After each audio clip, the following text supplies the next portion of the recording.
The Galactic Council chamber fell into an uneasy silence as Ambassador Hannah Chen stepped forward, her boots echoing against the crystalline floor. Around her, representatives from 47 species watched with a mixture of curiosity and thinly veiled contempt. Humanity had been part of the galactic community for barely 3 standard cycles, and most considered them insignificant, a species that had stumbled into faster-than-light travel through sheer luck rather than merit. The Council recognizes the human delegate, Speaker Zix Thorin announced, his 12 eyes blinking in sequence. His tone carried the dismissiveness reserved for minor species who rarely contributed anything of value.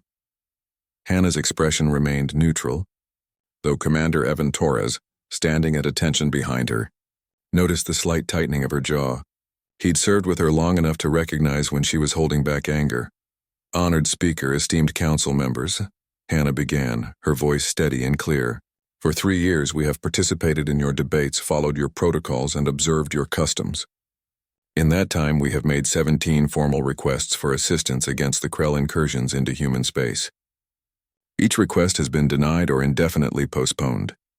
A ripple of uncomfortable shifting passed through the chamber. The Krell were a known threat, a savage species that had terrorized the Outer Rim for centuries. But they were far from Council space, and intervention would be costly. The Council's position has been made clear, interjected Ambassador Thelnix of the Confederation, her wings rustling with irritation. The Krell situation is regrettable, but military intervention would destabilize 23 colony worlds, Hannah interrupted, her voice cutting through the chamber like a blade. 200 million human lives. That's what your regrettable situation has cost us in the past 18 months alone. Commander Torres watched the assembled representatives. Most looked away, unwilling to meet Hannah's gaze.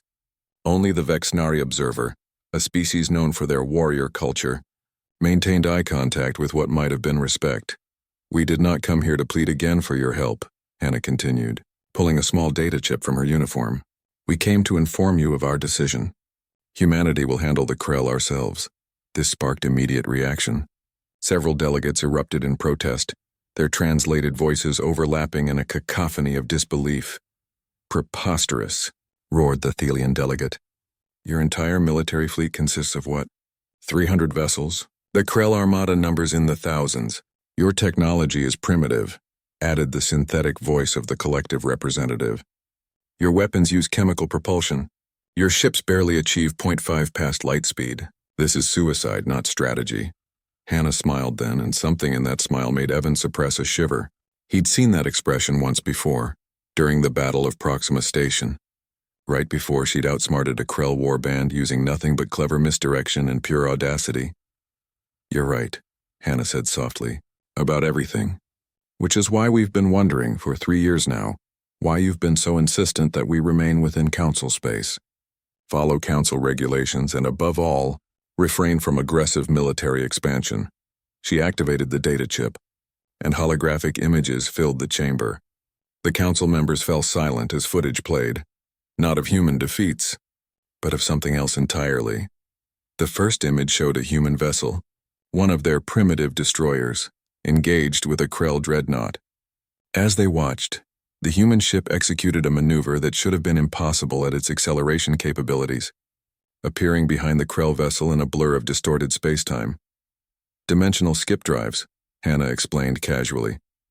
We've had them for 15 years. Figured you knew since you have sensors everywhere. The next footage showed what appeared to be a simple human frigate opening fire, but instead of the expected kinetic or energy weapons, space itself seemed to tear apart in front of it, and the Krell ship simply ceased to exist. Vacuum collapse torpedoes. They create a localized implosion by removing the fundamental forces holding matter together. We developed them 11 years ago, but they seemed impolite to mention in Council discussions about proportionate response. Evan watched as the color drained from several delegates' faces, at least those who had the biology to display such reactions. The Vexnari observer was now sitting forward, all 4 of his eyes fixed on the display with intense focus. More footage followed. Human marines in armor that made them look like walking tanks, weapons that could level mountains, ships that could apparently become invisible to every known scanning technology, And most disturbing of all, a station the size of a small moon, bristling with what could only be described as planet-killing weaponry. "You've been hiding this," Speaker Zix Thorin whispered, his usual composure shattered. "All this time you've been pretending." "We weren't pretending," Hannah corrected. "We were being polite, patient. We thought maybe, just maybe, the advanced civilizations of the galaxy would show some basic decency to the new kids on the block. But you didn't. You saw us as primitives, as useful idiots who could be safely ignored while you played your political games."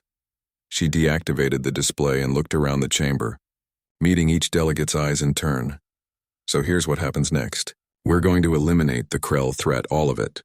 Their fleet, their bases, their breeding worlds. It will take us approximately 6 weeks. And then we're going to have a conversation about restructuring the council, because clearly, the current leadership has lost sight of what civilization actually means. You can't," started the Confederation ambassador. "We can," Evan spoke for the first time, his voice carrying the weight of authority earned through countless battles. "And we will. The question is whether the council wants to be part of the solution or remain part of the problem." Hannah nodded to him, then turned back to the speaker. "You have the data. Review it, run your analysis. You'll find everything I've shown you is real. In the meantime, I suggest you recall your fleets from the Outer Rim. Things are about to get messy out there, and we'd hate for there to be any unfortunate accidents with vessels that bear council transponders." As Hannah and Evan turned to leave, the Vexnari observer stood, his hand forming their species' gesture of respect, a salute usually reserved for proven warriors.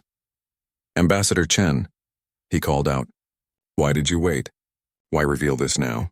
Hannah paused at the doorway and looked back over her shoulder.